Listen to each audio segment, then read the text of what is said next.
Great. People either need to go to Specsavers because all the signs are there. There are no illegal road signs missing. All of the details are there in terms of what the speed limit of the road is. It is a moving traffic offence if somebody's breaking the speed limit, which is the police. So all the information is there in terms of what the speed limit is. If somebody decides to ignore that, that is not the highway authorities' problem in that sense. We've done as much as we can. All of the legal things are there. In terms of the additional traffic that's gone on with the additional housing development, in order to bring those speeds down, one of the natural calming measures is humps. Because obviously this is a bus route as well, so buses don't like ramps because it's uncomfortable for passengers, as where a bus and a truck will be able to straddle a hump, a cushion. So the traffic calming features that have gone in as a result of drivers not observing the speed limit are to reduce car speeds. Now obviously if people go over them at 30, they may have a problem, because they're designed to slow you down to 20 or less. So in terms of observations, it's down to driver behaviour, and by putting measures in, it gives a driver an opinion. I'm in a different area, there's something going on. Obviously there's more pedestrians, there's more cyclists potentially in that area as well. So we really need to rely on the dustbins and the lampposts. We can't legally put 30 repeater signs up. It's not legally possible. Who can? In a 30 mile an hour zone. Once you're in a 30, you can't put repeaters. If you're in a 40, 50, 60, you can, but you can't legally put a 30 repeater up, which is why you often see a lot of people with stickers on bins. Okay, right. Can I I mean, just, we are talking... Sorry. The only place that I've really seen them is where there's speed cameras, Yeah. but it doesn't suggest that there's a road safety record that would allow speed cameras to be put in. That would be the only justification for providing repeaters. Or even temporary, not cameras, but the speed indicators. We see them on the road in Hopwood. We need to have specific questions about the individual development. Okay, that individual development, I wonder whether the additional traffic, as well as the speeds that are achieved in that road, would be served best by the actual development going ahead. That's my question. So I think I've heard what highways feel about it. Okay, thank you. Does anybody else have any further questions at this stage? Councillor Harper. Chair, just a very brief one.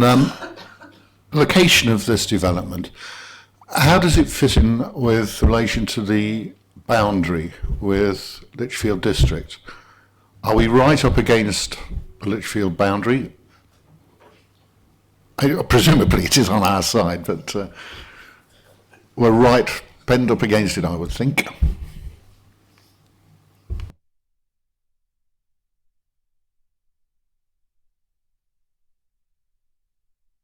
We're not very far away, definitely. If you give me a few minutes, I could check, but I'm pretty sure we're definitely close enough that actually I think they did get consulted and they had no comments to make on the application.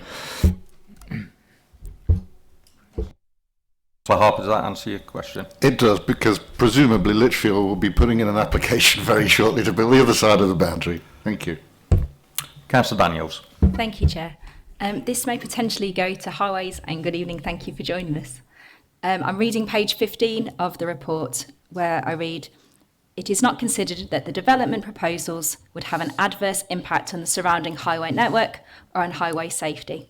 Obviously, we live in the area, and some of us are on the north side of Tamworth, and we've got our kind of qualitative evidence and anecdotes from residents, but I just wondered if we could learn a little bit more about how that kind of statement came about, really just so we know kind of for this development, potentially others and similar roads. Thank you.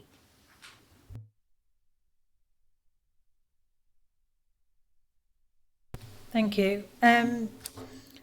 The level of development and the traffic that it's going to generate, we don't consider that that would have a severe impact on the surrounding highway network. There's two things that we can generally refuse an application on.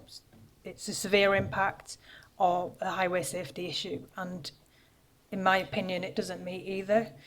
the level of development has actually reduced. I think it was 71 originally, and the proposed scheme as it stands is now 59 dwellings. In terms of transport assessment territory, we normally ask for an assessment to be done for sites of 80 dwellings or more. So this application has actually gone above and beyond of the requirements in terms of assessing the traffic impact, and it's done junction capacity assessments of the site access, which are shown to work with as a crossroad junction with Fontenay Road. That was really clear, thank you. Any other questions? If not, we'll go to debate. Anybody want to kick off? Councillor Summers. Thanks. Let's be honest. Sewage farm, railway, pylon, buyers the sport for choice. I'm going to cut to the chase. I wouldn't buy a house there. That's my opinion. And I would pity anybody who does. I'm moving for refusal for the reasons given in the report. Thank you, Councillor Summers. Councillor Harper. Thank you, Chair. Yeah, I've got to agree with Councillor Summers and with Councillor Kingston, and 100% with the officers who've recommended refusal for this. This is a lousy application where we've got, as Councillor Summers said, we've got whoever lives here have got to put up with a pylon, railways, a sewerage farm, low quality design houses with poor specifications, speed humps. This is going to do nothing but diminish the quality of life for everyone in North Tamworth, which is actually under attack from a mixture of developers and Lichfield district. The infrastructure cannot support it. I've listened to the highways report, but I live there. I have to get my car out some mornings, and I'm sitting there fuming because I can't get out of my drive because of the traffic. You're going to put, or the developers want to put another 60, 59, 60 houses, whatever it is, to add to all that. It's intolerable. It just is not right. There is absolutely no reason for doing this other than for building a really shoddy estate to the lowest possible standards and the lowest possible demands. I can see nothing that warrants this application to be accepted, and I would agree with the previous speaker that it should be refused forthwith. Thank you. Yeah, you're seconding that, are you? I just want to remind members that the officer's report details that design is the reason for refusal in the report. So just to remind members about that. Anybody else like to? We do have a mover and a seconder. Would anybody else like to join the debate? Councillor Thurgood. From my previous comments in the questions, I have to support the refusal of this development, especially with the proposed junction of Fontenay Road. It's bad enough at the moment going up Coton Lane, getting to the top, and you can't turn to get across into Jewway Lane.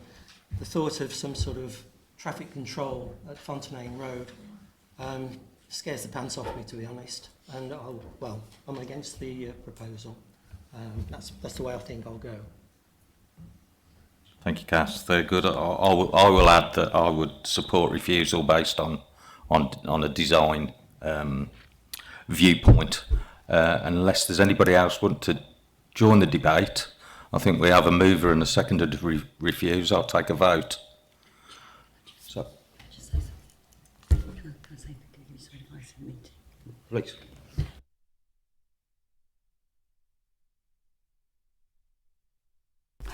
Just to remind a bit of Vice Chair and to remind members that we've asked for the delegated authority for the reason that, for the refusal to be the final wording of the reason for refusal to be delegated to the Chair in consultation with the named officers. So that's just a quick reminder, Chair. Thank you.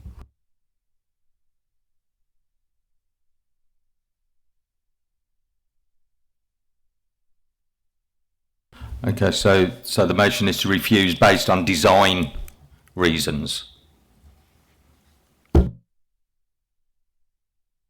All those in favour?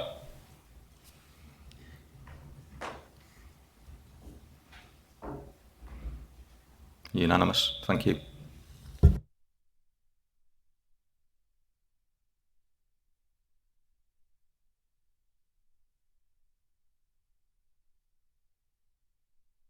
Those members or people that are here just for that application are welcome to leave.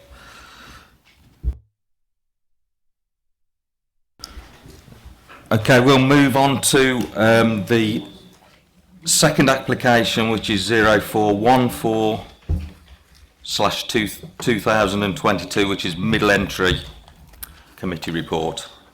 And I'll hand over to officers.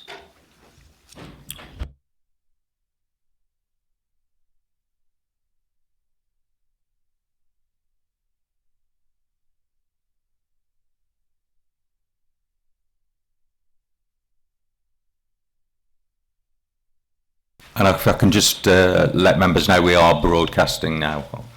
Thank you.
Thank you, Chair.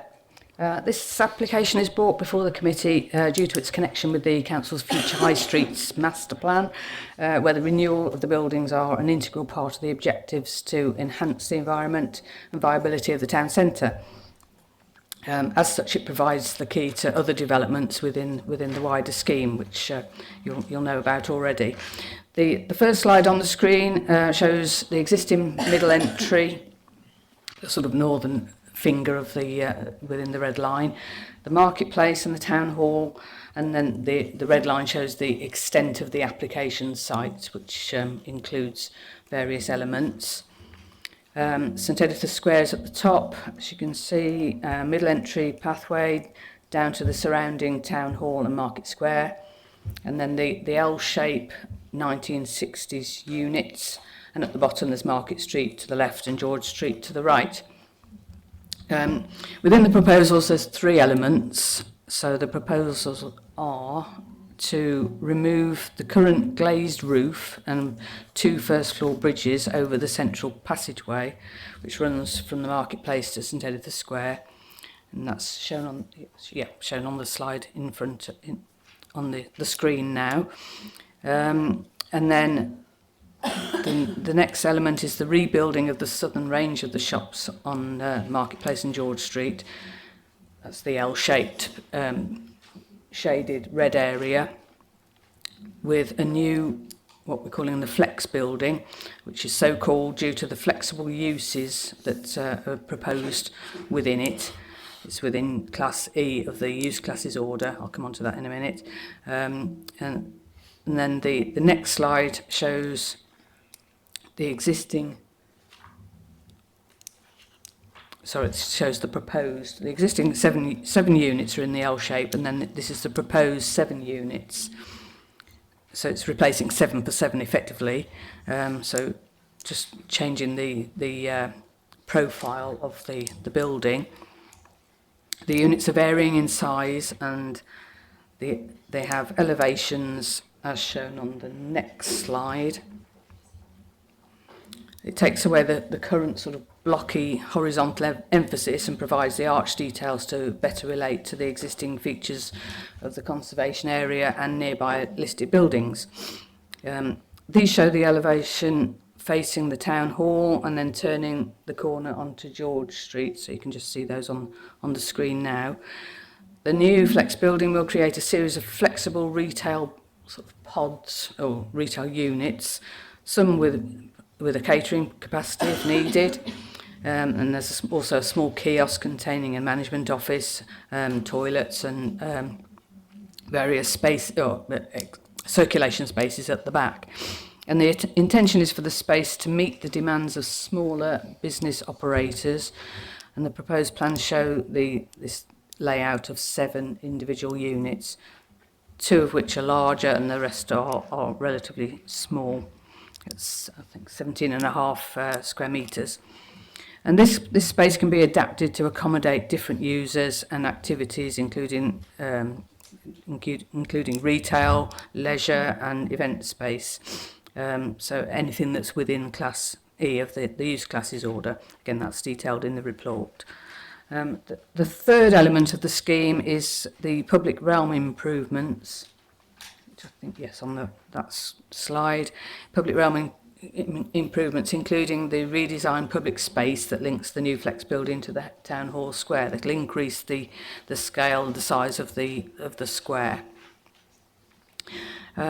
Within middle entry, if we go back to the first part of the proposals, it's proposed to resurface the walkway with some sandstone and granite pavers, and the idea is that they would feature in a sort of a rug style detail to reflect some of the textile, the historic textile links with the town. And this surface treatment and detail will extend into the public square by the town hall. There are some visual images further down, which I'll come on to in a minute. There's also a couple of trees to be removed and replaced with additional planting, and that's specifically designed for the proposed landscape scheme in raised planters, low-level planting beds, and a net increase in tree cover is proposed overall, or planting cover. Some low-level shrubs and vegetation. And these are also shown away from the actual town hall so that the planting doesn't detract from the town hall itself. Also included are illuminated step units. They've been incorporated into the scheme to accommodate the change in levels, which is actually quite a significant change of about 1 metre across the site. And then the area will be suitable for events, public gatherings, public realm works. Other details include new lighting, litter bins, street furniture, materials, and some cycle accommodation as well. I think there's five cycle hoops. So the report overall is fairly lengthy and detailed because the site features constraints of the nearby listed buildings, including the town hall, where we are now, which is grade 2 star, St Editha's Church to the north of the site, that's grade 1 listed building, and other neighbouring grade 2 listed buildings, so the Halifax building and others within the town centre. We're also in a conservation area. There's also potential archaeological remains, and we're also within a shopping area and a primary shopping frontage and in a pedestrian zone. So there's a number of detailed constraints within the site. The main considerations include the sensitive historic site context in combination with a highly prominent location in the town, and then the wider context of the planned regeneration of the town centre. So that's the Future High Streets Fund regeneration scheme. The opportunities to support town centre renewal and the opportunity for a building that responds positively and flexibly to multiple uses is the overall aim. And without going into too much detail, the report goes through several issues. One is the principle, then the design, heritage, highway matters, and then other matters such as noise and drainage. In terms of principle, I'll be fairly brief on this. As I said before, the proposals would fall within use class E, which is commercial, business and service class. That's for the town and country planning use classes order. That was changed a couple of years ago to basically include a number of uses that are suitable for a town centre site, rather than just simply retail as they were previously in Class A. So the Class E encompasses a number of other uses. And it's got the benefit of a single use class that means you wouldn't need to apply for planning permission specifically for changing to another type of use class. The proposals here, or the idea for the units, is that there will be a certain element of flexibility, so that it could include perhaps small start-up units, or other than retail, it could include some types of development that would be appropriate for the town centre, basically. So it would attract passing trade and allow individuals to use the individual units without changing too much in terms of further applications. In terms of design, if we go back to the elevations, the appearance of middle entry and the surrounding public realm can be said to be detrimental to the streetscape and quality of the town centre within the conservation area. It's a fairly bland building at the moment, or the elevations are fairly bland and boxy, and we feel that this proposal, which introduces design details such as the arches as proposed on the screen, which will sort of pick up some of the elements of the existing buildings, particularly on this building, on the town hall itself, also on the Halifax Bank, which is a sort of classical detail of archways that is replicated then in this design. The flex building itself, it'll be single storey, so it'll be lower than the existing building. It'll have large arched openings that will present an attractive new facade. It'll be in local materials and a form that's both more intricate and reflective of the town's history. And then the glazed entrances of the units will create a welcoming atmosphere and will create a positive connection between the proposed flex building and the new public square. Amendments to the design have been undertaken as a result of consultation with the applicant and a result of discussions with the conservation officer and planning officers. And this has led to some changes to the detail. However, we've included in the report a number of conditions which require submission of further details, such as the materials. So if there's any issues with the materials that are proposed at the moment, or any changes required, that can be dealt with by condition at a later date. So, and it's something that the conservation officer can agree to. So overall, perhaps if we look at the visual images which are further down, that might be the best one. So yes, so that image on the screen just gives you a general idea of the overall image within the town centre, and then there's some more detailed sort of CGI images that show the idea of the pavings and the planters, street furniture and whatever. So these are just general. They are general images. They are effectively the scheme as agreed, but we've included conditions on the report so that if these details need to change for any reason, then they can be just sort of tweaked a little bit and perhaps types of materials changed or whatever. So. Yeah, I've touched on heritage, and there's a lot of detail in the report about heritage. and how it's assessed and how we assess the significance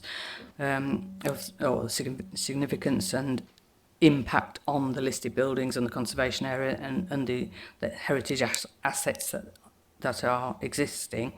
Overall, it's been considered that the level of harm which we have to assess, that's been judged to be less than substantial.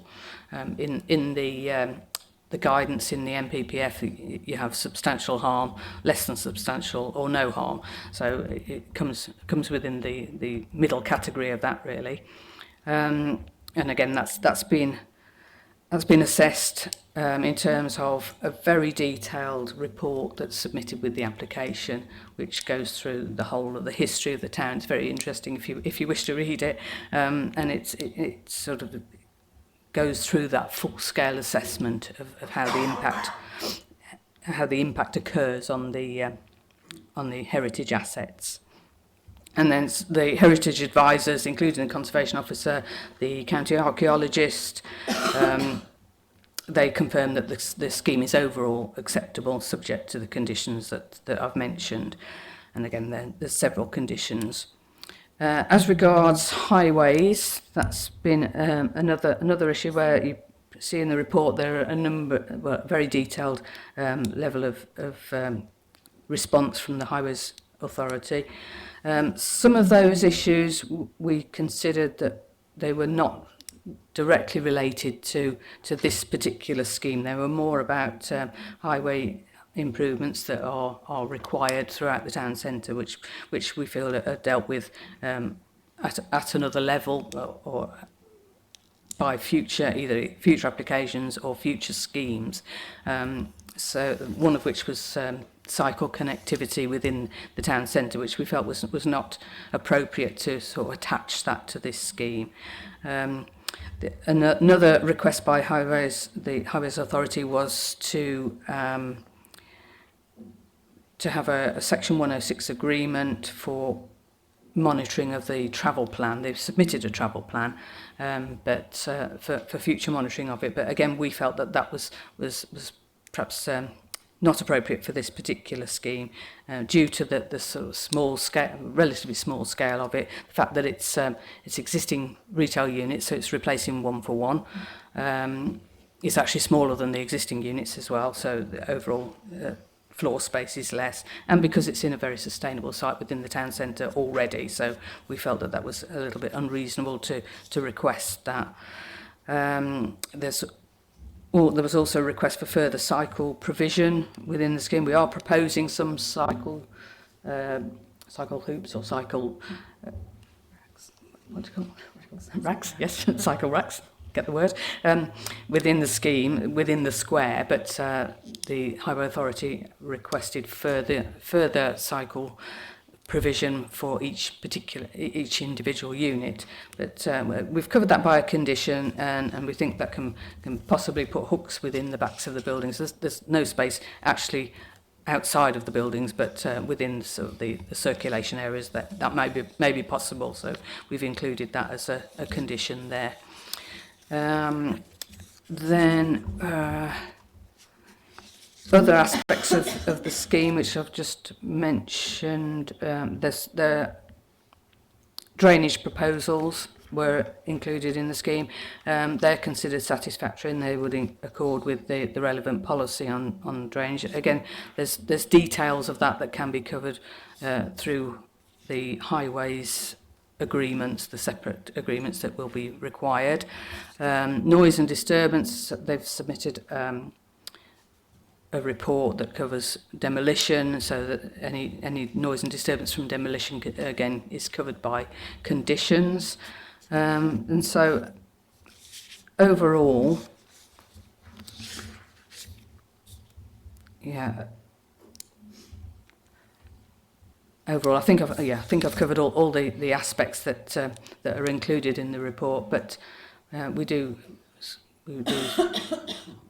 consider that the scheme is going to be a vast improvement on that particular part of the town centre. It's something that we fully support as officers.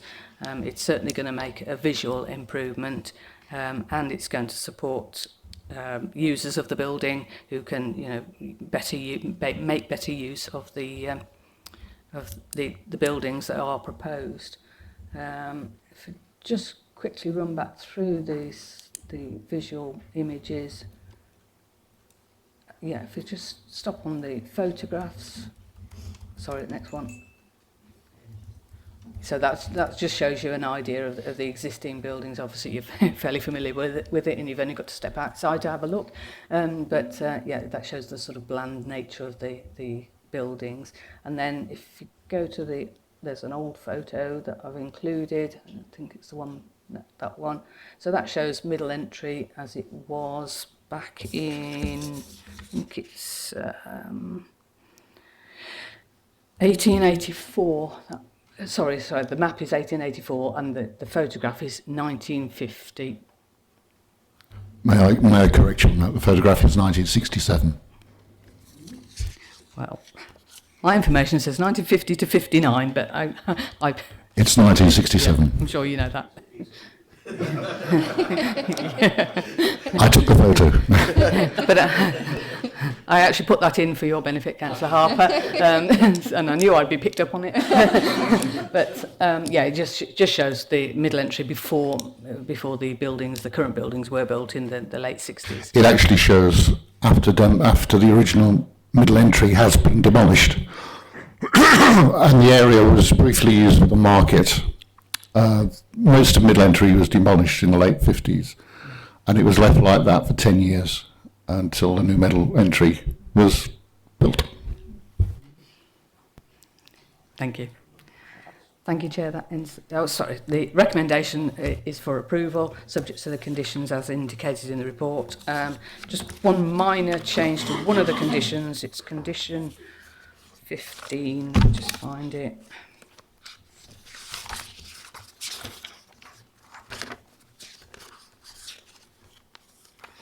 Sorry, bear with. Yeah, condition 15. It says prior to commencement of works to the public realm. It just needs to delete the words to the public realm. So it should be just prior to commencement of works, then a detailed construction management plan shall be prepared. Thank you. Thank you very much. I think we have one speaker on this report, Councillor Alex Farrell. You will have learnt you've got 3 minutes from the moment you speak.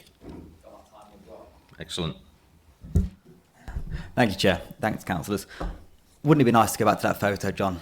What a lovely image. I just thought I'd speak as the Castle Councillor. I haven't got anything formal. I just want to say I really support this application. It's going to give a new lease of life to Tamworth, as we know, as all part of the Future High Street Fund, but it's long overdue.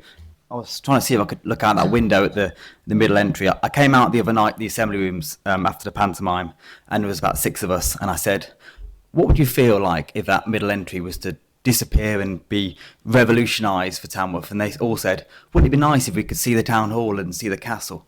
I said, well, that's the point. It's really exciting for us. It's another step in the plan to make Tamworth a much nicer place to invest in, to come and shop in, to live in, to work in.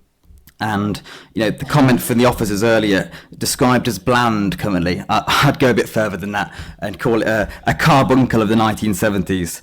I think that it's a really nice, innovative idea. I think the design is lovely. Love the flex building. I think that's really nice. Make it a multi-use space. And I think a vote against this would be a vote against progress. I really do. I hope I'm preaching to the converted here when I say that the town centre much needs this, as well as it needs everything else that the Future High Streets Fund is putting into the town. But this is just one step forward, and I can't wait to be able to stand on St Edward Square and look through, see a lovely multi-use space, see people using it in the way that really it should be used, see the town hall, see the historic castle as part of the whole progress. So just want to throw my full support as a local councillor behind this scheme, and I'm hoping that the committee will agree with me and the officers and support this proposal. Thank you, Chair. Thank you. We go to questions. Councillor Smith. Yeah, so don't want to add a layer of regulation. I'm sorry if this has already been covered, but so at the moment you've got all the shops and you've got the signage.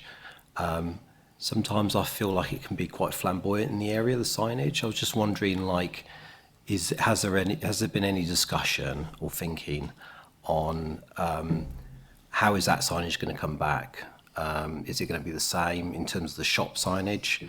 I know they're private shops, but I'm just wondering, is there any sway on making sure it just kind of looks nice and it conforms maybe to a certain format? You get it in some towns or some areas of shopping in certain towns where it follows a certain format. I was just wondering if there's been any discussion like that.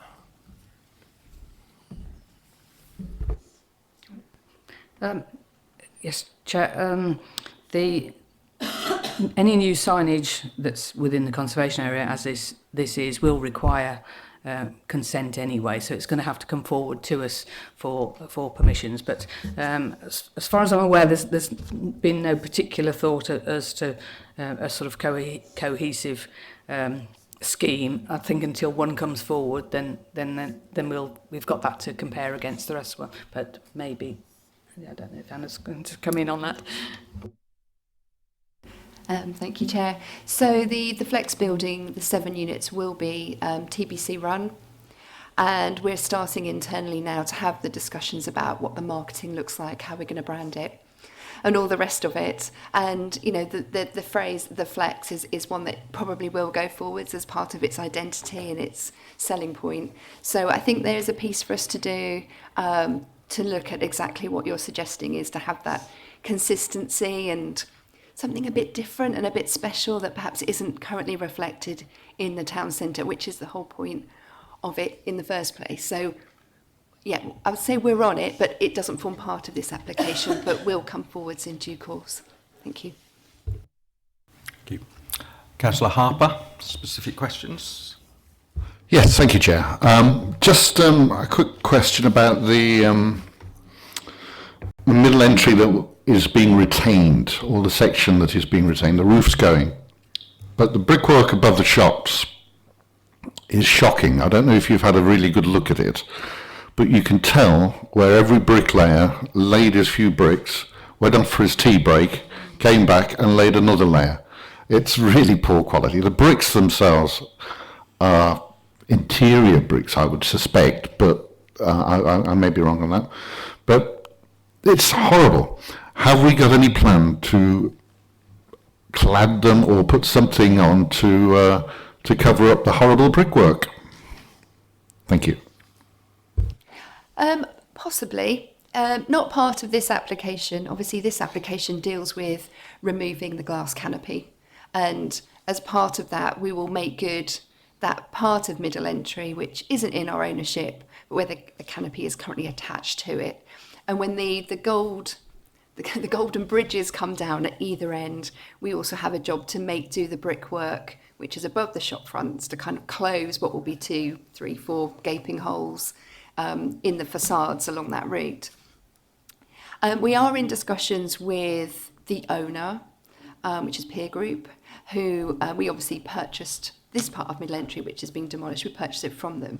So we're in a lot of discussions with them about what further changes could be made to that route through. So once the canopy's off, how do we improve that route through? Although it doesn't form part of the Future High Streets Fund, what can we do? And we have been talking about whether we string up lights across to give it some sort of ambience, something different, give it a bit more vibrancy. We've been looking at whether we can actually paint that brickwork, which is something that has been done in other regeneration schemes in the West Midlands. And again, that gives you just a different talking point and vibrancy in that area. So nothing is currently settled on, but we are having conversations around what possibilities there might be and how that might be funded and brought forwards. Thank you. That's very good to hear, because I do agree that lighting would, well, it is a crucial element of the scheme, and it's good to hear that you're all looking at that. Thank you. Any further questions? Councillor Box. Thank you, Mr. Chairman. The middle entry is one of the busiest parts of the town. There is always people in there, even though there's only a handful of shops. And I think the main reason for that is because it's got a roof. Now, if you take the roof away, it won't be such a popular place, I'm sure. Especially with some of the businesses that will probably be pushed out. Do you have a specific question, Councillor Box? No, that's just my bit of input. That's probably more for debate, but Councillor Thurgood? Thank you, Chair. Just a couple of points. Where the old buildings in George Street, Market Street, butt up to the new developments, because it's single storey, there's going to be exposed brickwork on the remaining facade of the other buildings. Are we planning to actually tidy that up, make it look nice? Cosmetic covering. That's one question. Yes, I mean the application before us, it's actually, it lowers the height of what's currently there, so we will be exposing the gable ends of the bits that are staying, which is essentially what you're saying. We're not going to clad it. I don't think that's something we particularly want to do, so we don't want to cover it up, but we will be doing sort of remedial works if necessary to ensure that what there is doesn't look unsightly. Shocking, yeah. Councillor Mycock, sorry. Cheers, Chair. I'm just wondering why you've gone for a flat roof there, seeing as though all the older buildings, and if we're going for a more older looking, natural looking in the town, why we've gone for a flat roof just on the flex buildings? Cheers. Again, that kind of fits in with the sort of the structures of the buildings that are surrounding it. So the existing middle entry and the buildings as they return round the corner and into George Street, that fitted quite nicely. It's also around cost as well, fitting in with the future High Street funding pot. And it gave us the finish that we wanted. It would allow us to put, for example, plants on the roof, for example, and have that sort of disguised, if you like. So that's the reason why, principally. It does keep the height down, yeah. Any further questions? Councillor Thurgood.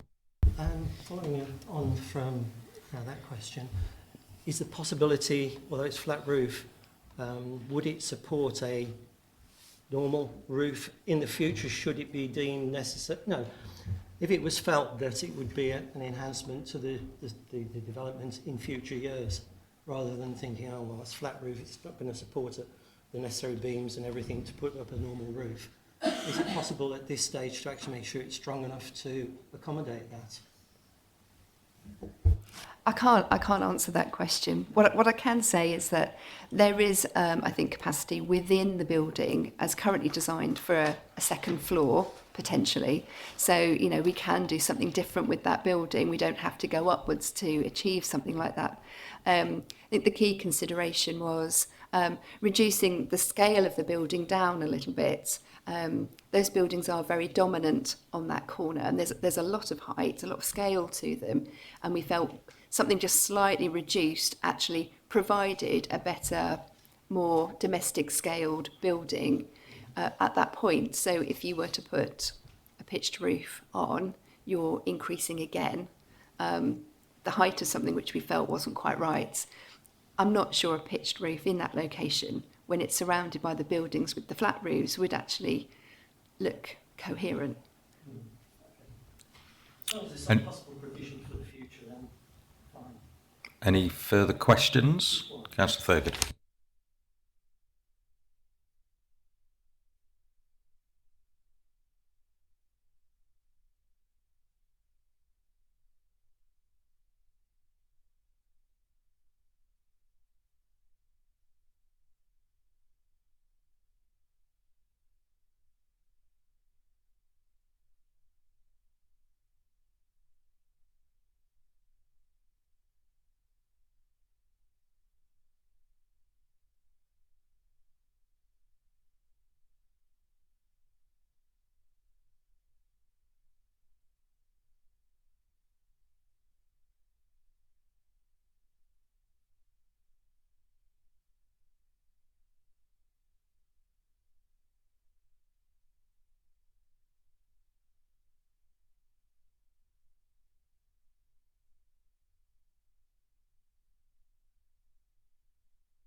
I mean, I suppose what I would say is that there are bollards in certain key strategic routes into the town centre which are currently operational now, which they haven't been for a while, but they are. So that's the first line of defence, I suppose. There is a traffic regulation order that covers the town centre, which allows for deliveries in the morning and in the evening between set times of the day. So the bollards will be down at those points to facilitate deliveries, and then they would be raised again afterwards. I know that there is a piece of work planned with County Highways looking at the TRO, which currently exists, to ensure that it is fit for purpose longer term, now that we've got different uses in the town centre with different demographics and opening and closing hours, etc. So I think there's a need to review that, definitely. In terms of Future High Streets Fund, we will obviously comply with those regulations unless there's something very specific that we have to crane in or out, where we might ask county for, a particular permit to allow us to do that, perhaps stop up the road to allow vehicles to facilitate. Otherwise, they will be complying with the TRO and the bollards, along with everybody else. We have just, we're almost at the point of appointing a contractor to deliver the schemes that went through Programme Board on Friday, and having logistics conversations with them. It's a very tricky, complex situation to have multiple sites operating, demolishing, constructing at the same time. There will be disruption to the town centre. It's completely inevitable. And we're working with County Highways and their area teams to deal with the necessary legislation, so stopping up orders, permanent ones, temporary ones, permits for working over highways, which is the middle entry under the canopy is actually adopted highway, for example, so we need permission to work above it. So there's quite a lot going on, which I hope will all become a little bit clearer in the next couple of months as we move the plans forwards. I'm not sure I answered the question. Thanks, Anne. Any other questions? Specific questions? If there, It's very quick. Sorry. Apologies if this has been covered. One part of the notes on 63 talks about construction work on a Saturday and whether there be any wiggle room at all, just because the town centre is often very busy more in the morning rather than later afternoon, and whether that could be altered at all.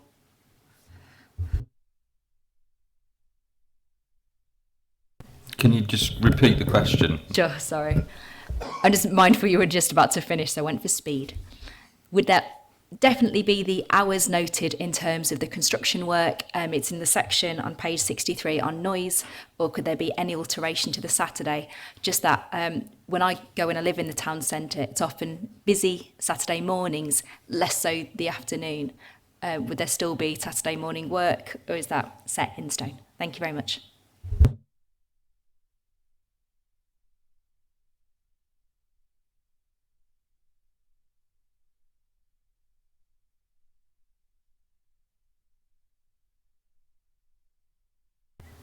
Yeah, that you're talking about condition number 5, aren't you? Yeah. It is a standard condition which Environmental Protection do recommend that we use for all these type of developments. So I don't think there'd be much room to vary that, but obviously I think any workers would be mindful of the fact that it is probably the busiest time, isn't it, on a Saturday morning? It's the worst time, but yeah, we're advised that that's the condition to use. That's really clear, thank you. Any other questions? Then we'll move to debate. Anybody want to kick off? Councillor Harper. Thank you, Chair. Right. At the start of the report, we get something. There's a line in here, although this is a minor development that falls below the size thresholds for major schemes, this application is put before the committee due to its connection with the council's future high street master plan. I couldn't disagree more with that statement. This is a very, very important scheme. Possibly not in size, but in the impact it will have on every single person who visits the town centre, because they'll see it. And this is our town centre. This, what is now Middle Entry, is the centre of our town, which we ruined in the 1960s and 70s, or 1960s really, that's when it was built. We've got to put right the mistakes that they made in those times.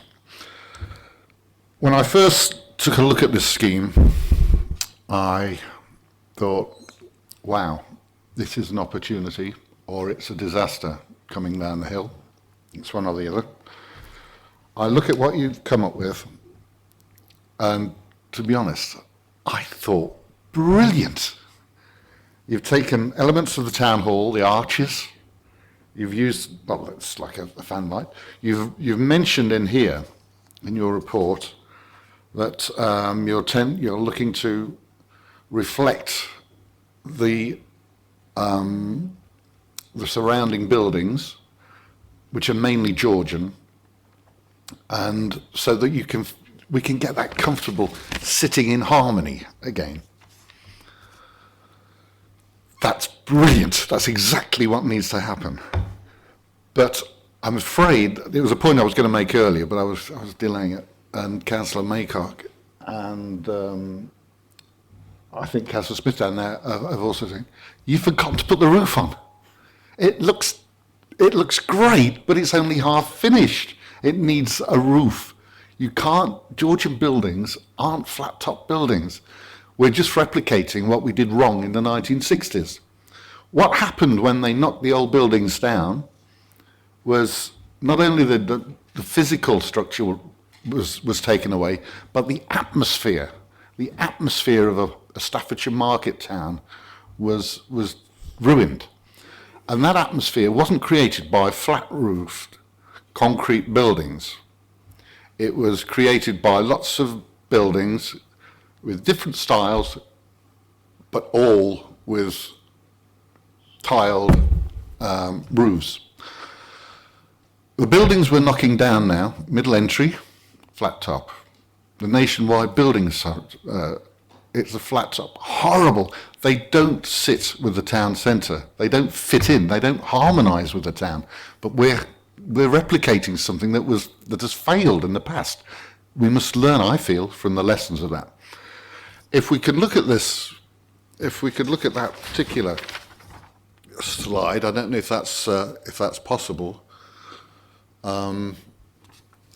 Maybe you can see what I'm trying to. That's the particular one I've got in mind.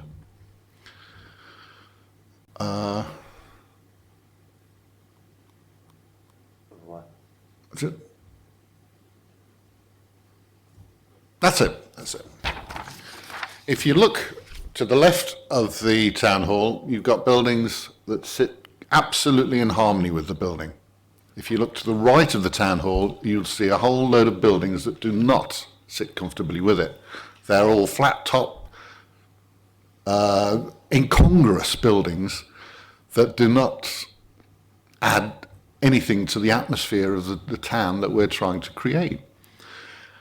The building that you've got there, the Flexi building, I'm absolutely thrilled with.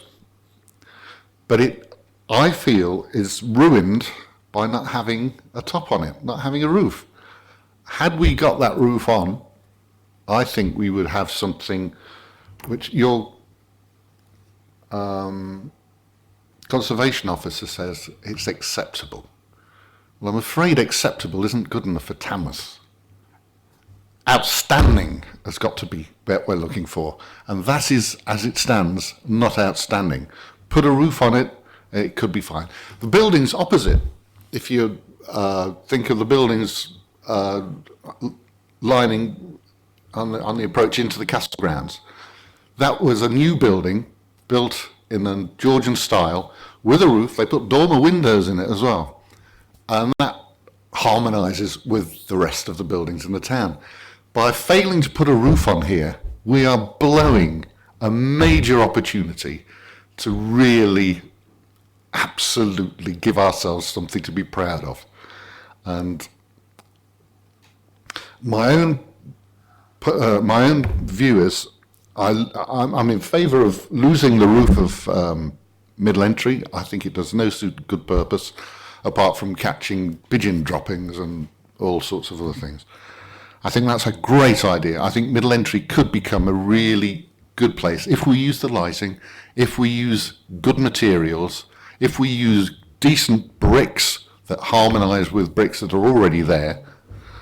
I think we could come up with something really good here, and I congratulate you on that excellent scheme, which I think really works. But it's got to have the roof. My own opinion, I don't know how other councillors feel. Without it, we're just doing exactly what they did in the 1960s.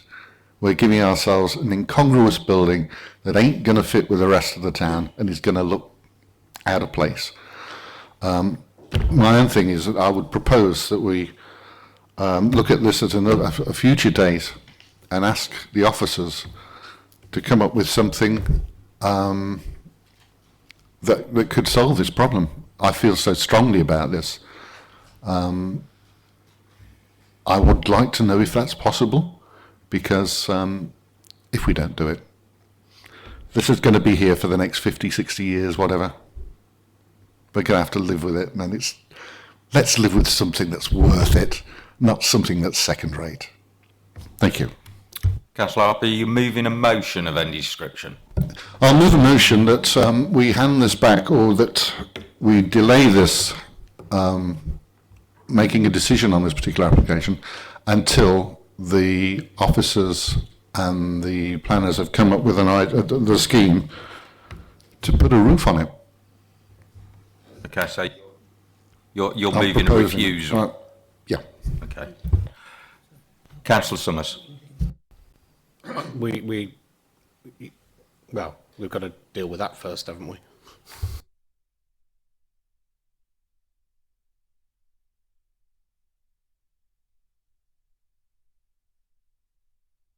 Okay, so I think you're moving to defer.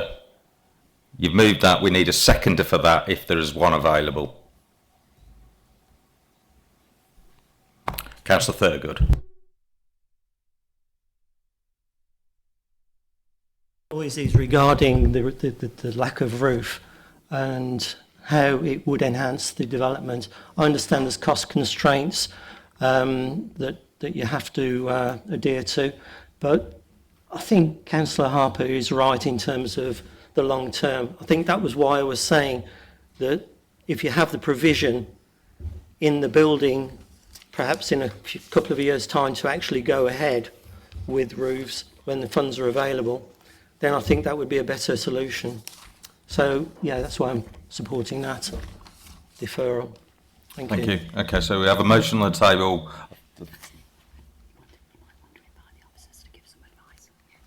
And I think we need to debate that particular motion, but I don't know if the officer would like to give any advice. Obviously, a deferral would be very difficult in achieving the timescales of the Future High Streets Fund spend. So any deferral will cause us quite a few issues. That said, obviously this design has been in gestation for probably 7 to 8, if not 9 months. This is something that's been approved through the programme board, so through senior officers and senior members of the authority as being the design to go forwards on. We do have a cost constraint, and at the end of the day, this is a commercial building that will be delivered by Tamworth Borough Council. What we can't do is spend money on space, roof space, etc., that isn't actually going to give us a return commercially and generate revenue for the authority. There's a lot of sort of commerciality tied up with why the design is the way it is. So that's the kind of cost, timescale, commerciality reasons why. But actually, a roof, you talk about the roofs on the left-hand side being of a certain type, but on the right-hand side, they are flat roofs, and it does fit in with that. We have lowered it a bit, again, for cost reasons, as well as that sort of scale kind of consideration. But looking at the buildings on the right-hand side, it does fit in.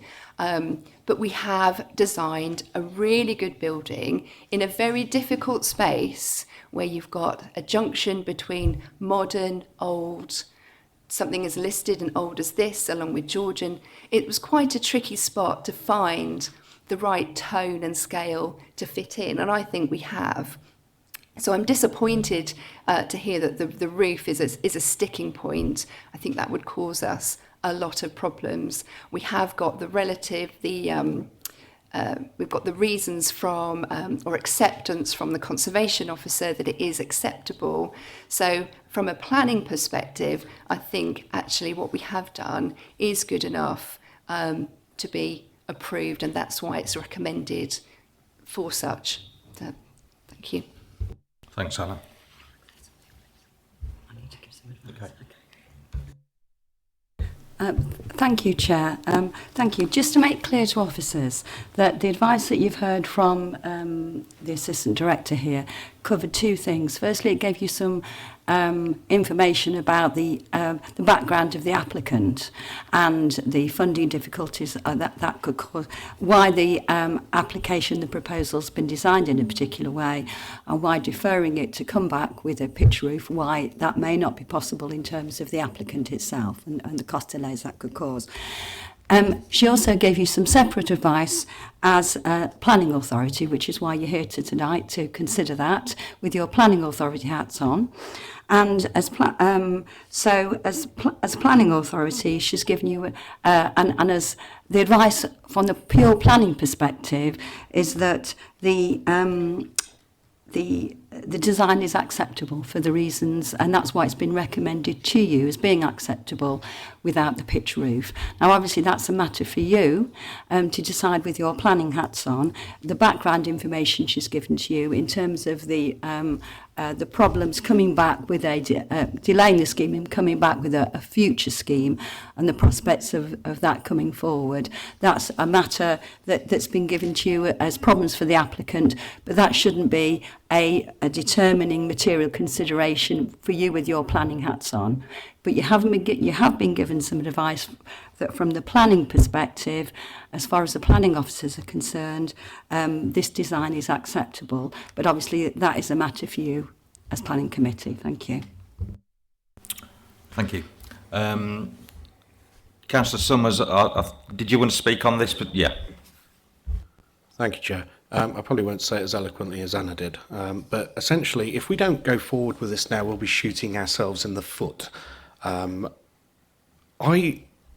appreciate what has been said, but I also appreciate the fact that we've had 9 months to discuss this, and now all of a sudden it's a problem at this meeting.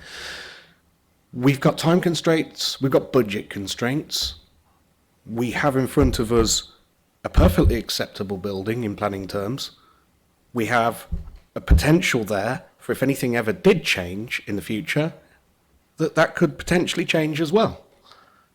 That is the basis of moving forward and doing something rather than sitting on our hands and letting time pass us by once again. We can perhaps change it later down the road, but right now, if this isn't passed as it is, we, as I say, are shooting ourselves in the foot. We potentially could stop it from happening at all. Why are we even thinking down those lines? It's a roof. It's got a roof, and as Anna's pointed out, all the roofs around it are flat. They're not going away anytime soon. I would say on the right-hand side, if you were to put a pitched roof, it wouldn't actually fit in with the character of the rest of the area on that side. So I just cannot fathom why we are trying to kick this down the road when it's time for doing and getting this in motion. It's one piece of a jigsaw for the transformation of the town centre. Thank you. Thank you, Councillor Summers. Councillor Mycock. Cheers, Chair. Well, I feel a little bit responsible for this, asking the question about the roof. But I was gonna ask you that. listening to what the legal officers said as well,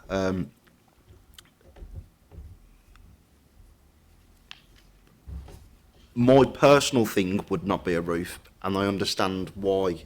Would be a roof, but I understand from a planning perspective. On the right hand side, there is no roofs. Fair enough.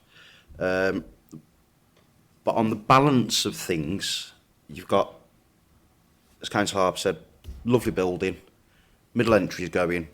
It's going to tidy up the whole area.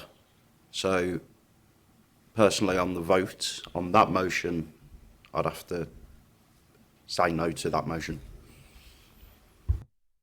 Thank you. Councillor Price. Thank you, Chair. I just want to say, for me, this is one of the parts of the future High Street Fund that I'm most excited about. And when we first started talking about future High Street Fund and this area was muted, there was a lot of things that were thrown into the pot about what we could do with the space, and some of them were good ideas and some of them were not so good ideas. And this was one of the better ideas, and it's nice to see that it's the way that it looks on the drawings has brought the vision to life that people had at the time. I'm not particularly bothered about a roof. I think it fits the brief. I think it creates the space that's needed. I think it's really exciting for Tamworth, and as a ward councillor for Castle, I'll be supporting this, and I'm really excited to see it come to fruition. And I thank the officers for their work on it. Thanks, Councillor Price. Councillor Smith.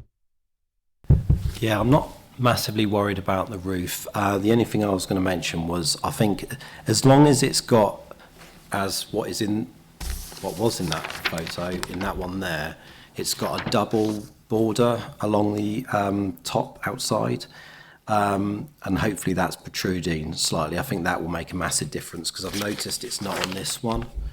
So it's completely missing on that one, and that does look a bit plain, but on that one, you've got it there. So as long as that's on there. I think the other thing to remember is that, if you look at it from this angle looking downwards, it can be that kind of boxy feel, but I think when you're down on the ground and you're looking up, as long as the quality of the brickwork is good, and definitely those borders, as I mentioned, I think it's fine. You've got the curves on the arches as well. So that's taking your mind away from those straight lines. So I'm happy with it. Councillor Harper. Thank you, Chair. Yeah, it's looking like I'm going to be defeated on this, because people, you see, I've seen Tamworth then and now. I know how it's developed, and I know the mistakes that have been made. I fear that this is another mistake about to be made, and for the sake of putting a roof on a really nice building, I think we could transform it. One of my favourite anecdotes is a door, a plain door. If you've got a plain door, really poor quality door, and you put an expensive handle on that door, it looks a really quality door. If you've got a really good quality door with a poor, rubbishy, rickety handle on it, it's a poor door.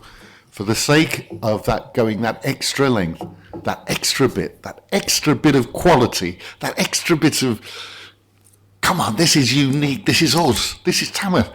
We're not going to accept just normal. We're going to do that extra bit. We're going to go that extra length, and we're going to have something special that our kids and our grandkids can be proud of. That's how I feel about this, and I feel that I cannot, although I like the ground floor development, I cannot vote for acceptance as it is, because I think it's a mistake. Okay, thanks, Councillor Harper. If there's no other members which debate on this, we'll take a vote on. So this will be a vote in support of deferring. So all those in favour of deferring? All those against? Yeah. Okay, so that has been defeated. Councillor Summers.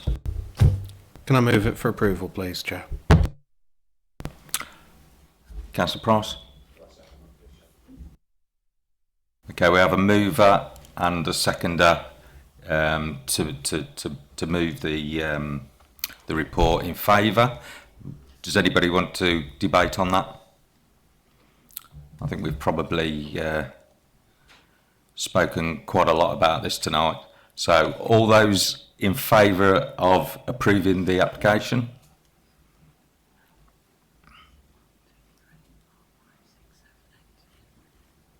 Against?